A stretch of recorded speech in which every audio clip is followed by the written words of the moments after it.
Last time I ate three meals a day. The last time? Oh, it's been a while since I ate 3 meals a day. Probably about 6 months ago. Scary out. It is really scary.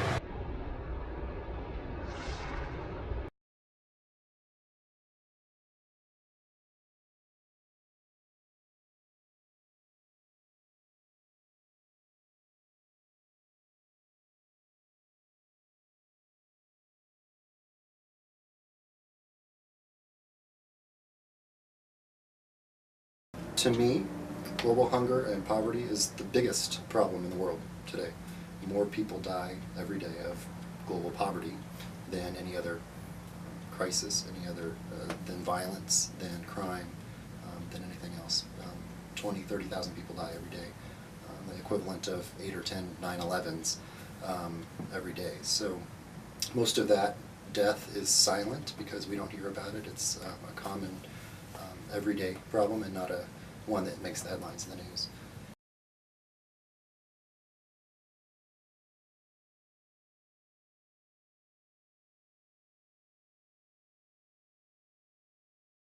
Two of my bosses at Feeding Children Everywhere, Kara and Christina, took a mission trip to Haiti about a year ago, and they came across these two little Haitian twins, Anderson and Andrew Lee. They were eating dirt. They were stick skinny. They were experiencing severe malnutrition. I think one of the things that really hit me hard was that there's so many kids that are just kind of living in poverty, and they don't really, I mean, they have families, but their families don't support them economically or financially, and so they really have to work for themselves. And a lot of the kids would miss school because they were doing different projects, like taking bananas to the market, and to them that was more important than getting the education that they needed. There's one little girl there who really touched our hearts when we were there. Her name is Scola, and when we met her, she was 3 years old. And she immediately came up to us, and she was so excited to see foreigners there. And of course all the little kids asked for money or toys, but she was different in that she really wanted to learn. And so she would come with her little notebook every single day and want to learn math or reading or something like that. While we were walking, we saw these little tin huts literally around the trash dump, and little kids digging through the trash, trying to find something to eat, trying to find food. I thought that was horrible enough. And then as you're walking, there's these gigantic vultures sitting on the top of these trash heaps that are right next to these little kids. And it just broke my heart. As we were walking as well, we started seeing more of the houses, and we asked our guide, that was Nicaraguan, why there's houses around there and what they were for. And he said that's actually where they live. So they live right there at the trash dump. There's enough food to feed 10, 12 billion people right now, and so a lot of people think, oh, it's a population problem, right?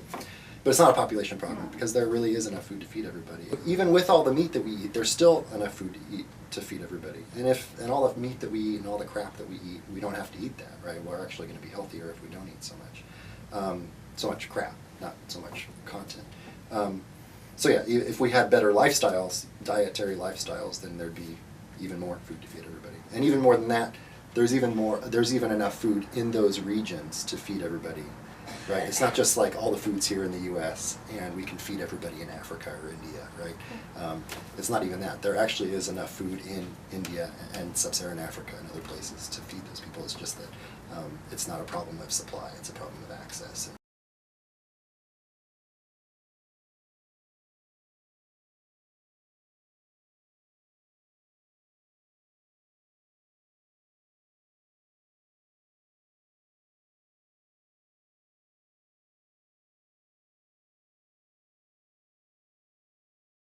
If they don't eat, it's death. There's no government help. There's nobody helping them. It's a really extreme situation, and there are a billion people on this planet living in that kind of situation. And then seeing that and walking by that and smelling the smells and seeing the sights really hit home for me.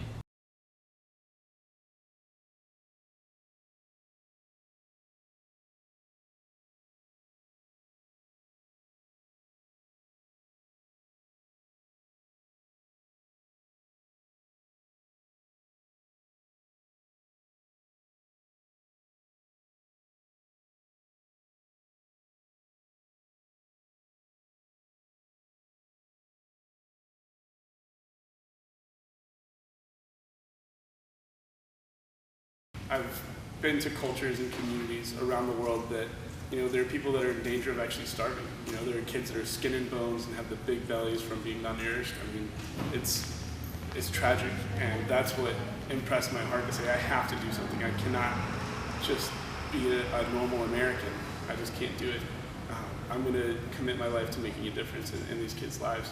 So I've seen that, but I've also seen hungry kids here in the States that, they get a free meal at lunch because they're on the free reduced lunch program, but then they go home and for dinner they either don't get anything or it's food that is not nutritious and not healthy. It's something from 7-Eleven or, those kids deserve healthy food the same that the kids in Africa or in Haiti deserve the healthy food.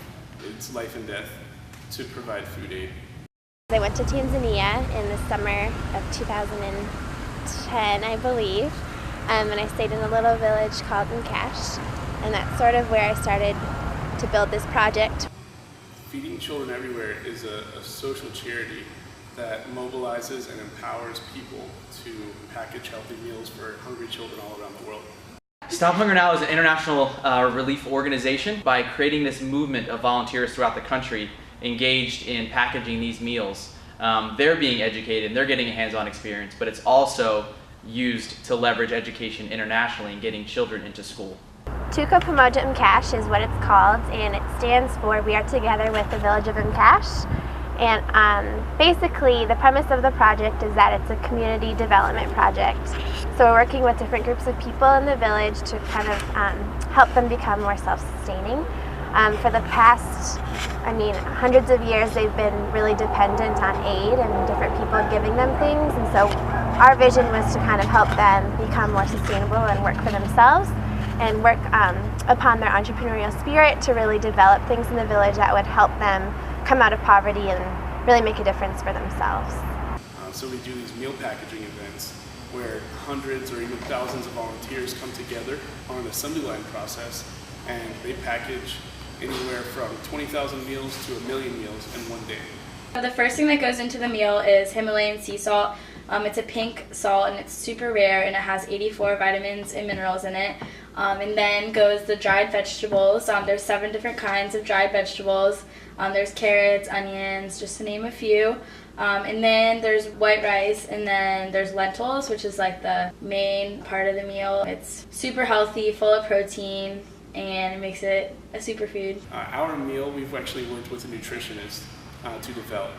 The nutritional needs, especially of a child, are huge.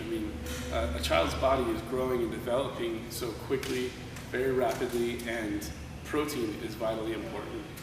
One for muscles, muscles have to have protein to grow, and then also the brain.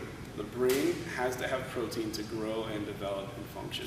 And when a child is hungry or malnourished and doesn't have the protein that it needs, then it's really hard for them to be educated to reach the place that we want them to get to. All the Stop Hunger Now meals consist of 4 main ingredients. They consist of rice, vegetables, vitamin packet. It's a packet of 21 vitamins and nutrients, as well as a delicious chicken flavoring with no meat products though. All of our meals are fully vegetarian. And the way we keep it vegetarian and still add protein is through soy. So we also have soy in the meals. So the 4 ingredients are rice, soy, dehydrated vegetables, which consist of carrots, onions, peppers, celery, tomatoes, and the vitamin packet. And we believe that the vitamin packet is the heart of the meal. That is what really is going to help these children fight off malnutrition. One of my experiences there with Catholic Relief Services is the understanding that aid can sometimes have negative effects as well. And so kind of have a mixed perception about aid in that way, right? I think aid is vital. I've seen hospital clinics and people who are kept alive only with international aid from the U.S. But some of the negative effects that we saw in Catholic Relief Services and other food aid programs is that when it's donated in this way, where you pay an Iowa farmer, pay an Baltimore shipping company, ship it halfway across the world, and give it to people who are not necessarily, they're farmers, and so they're trying to raise their own food as well. Then that aid can really, that food aid especially, can compete with what they're trying to do that actually can be counterproductive. And so we saw big bags of grain from the U.S. Being sold on the local market and competing with local farmers who are trying to make a living. And so it messes up the markets there. It creates a kind of temporary, satisfaction of their need, but it doesn't give them any help long term in developing. If the meals are stolen, it could go into the black market and hurt the local economy. So we want to make sure that all of our partners have warehouses that they can store under lock and key. We have partners in Haiti that I visited that literally have people outside with machine guns guarding the meals. Another thing when you're talking about international aid is the International Code of Ethics, which is a very long stated document. But one of the main things is that the meals are not used for political or religious gain. And we want to make sure that nobody is using the meals for leverage or any type of abuse with a child, because if you say, accept my religion or I won't feed you, or vote for this politician or I won't feed you, that is completely wrong. And we need to make sure all of our partners are not doing that and are not using our meals for leverage for their own gain. They continue to get updates on Anderson and Anderlee, and they gained a healthy amount of weight. They're in school, and they have come such a long way from eating dirt abandoned in the streets. So Sam and I decided that we wanted to make a long-term commitment to her by funding her schooling. And so we sent her to school at a private school where it was totally English immersion. And so Sam went back this past 2 months ago, and they called me on the phone, and now she's fluent in English and she can speak to us, and it's just so fun to see that from like where she was a couple years ago to where she is now, and she's made so much growth, and I can tell that she's going to really make a difference in the village, and she has so much to offer, and it's just cool to see that. When people hear those stories, they hear about a little 7-year-old girl in Guatemala that hadn't eaten for 3 days, and she had a parasite inside of her stomach that was so large you could see it through the skin. When they hear about that, they're kind of horrified, like, oh my gosh, and when I share with them that we got the girl medicine and that she got food and made sure that she was taken care of, they're like, oh, that's so amazing, But to then take that story and communicate with them that there are millions of that story around the world, and if there was, a whole group of them, if there were 20 of those kids in this room right now with us, every person around us would do whatever they could, reach into their wallets, their pockets, didn't matter what they had going on or even what kind of bills they had, they're going to feed those kids right there.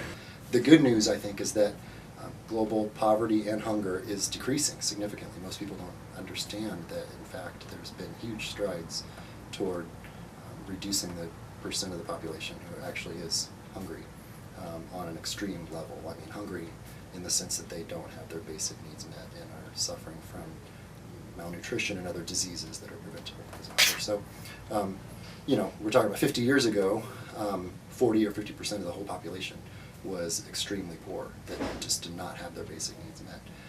Today, we're talking about 15%, 10-15% of the global population. So that's significant. We're talking about 500 million or 1 billion people that are getting their basic needs met today that didn't have that 50 years ago. So there's been big progress on that. I think this misperception about aid and poverty has a lot to do with how global poverty, how sub-Saharan Africa particularly is portrayed in the media, right? This idea that it's always problems, it's always conflict, there's no progress.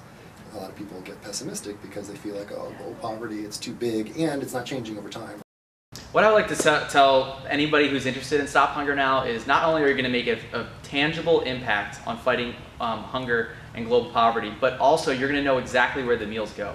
We follow up with all of our volunteers and let them know exactly where the meals go when they are shipped out of our warehouse. So not only are you packaging the meals, but then you're going to see pictures and images and stories of kids that are receiving your meals. I think the answer for how people can take action is decide to do something and making sure that people are doing the right thing that makes sense, that has the maximum impact. And obviously my answer is to get involved with Feeding Children Everywhere, because we can package a healthy meal and ship it around the world to a hungry child for a $0.25. For 25 cents, we can provide a healthy meal for a hungry child. It doesn't take much to make a difference, and you need to find something that you're passionate about. I think everyone has something to offer, and I think if you really look at what you're benefiting from, you can really help another person who's struggling.